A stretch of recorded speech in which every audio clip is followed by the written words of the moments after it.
ভালোবাসা কি কখনো প্রাক্তন হয়, নাকি প্রাক্তন হয় শুধুমাত্র মানুষগুলো? যে মানুষটার হাত ধরে আমি একদিন কলকাতার অলিগলি ঘুরে বেরিয়েছি, আজ সেই মানুষটার সাথে কোনো যোগাযোগ নেই বলেই কি সেসব আজ শুধুই প্রাক্তন? কিংবা যে সম্পর্কের মঙ্গল কামনায় একজোড়া যুবক যুবতী কোনো মন্দিরে গিয়ে প্রার্থনা করে, সেই সম্পর্কটা একটা দিন থাকে না বলে সেদিনের সেই মঙ্গল কামনাও কি মিথ্যে হয়ে যায়?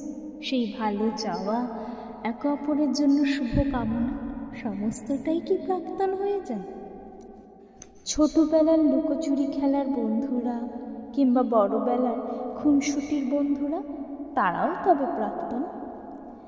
জীবনের যে ভালো লাগা ভালোবাসাগুলোকে বয়সের নিয়মে মন গ্রহণ করেছিল স্বাভাবিকভাবে, সময়ের নিয়ম মেনে তা কালের গর্ভে তলিয়ে গেলেই কি মিথ্যে হয়ে যায়, নাকি আরও বেশি করে মোহ মায়ায় জড়িয়ে ধরে?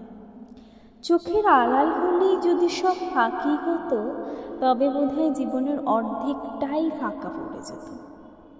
আর তাই হয়তো জীবনের হাজারো ব্যস্ততার মাঝে কিংবা কোনো এক মন খারাপের বিকেলে হঠাৎ করে আসা দমকা হওয়ার মতো হারিয়ে যাওয়া পুরনো দিনের কোনো স্মৃতি এক পশলা বৃষ্টির শান্তি দিয়ে যায়।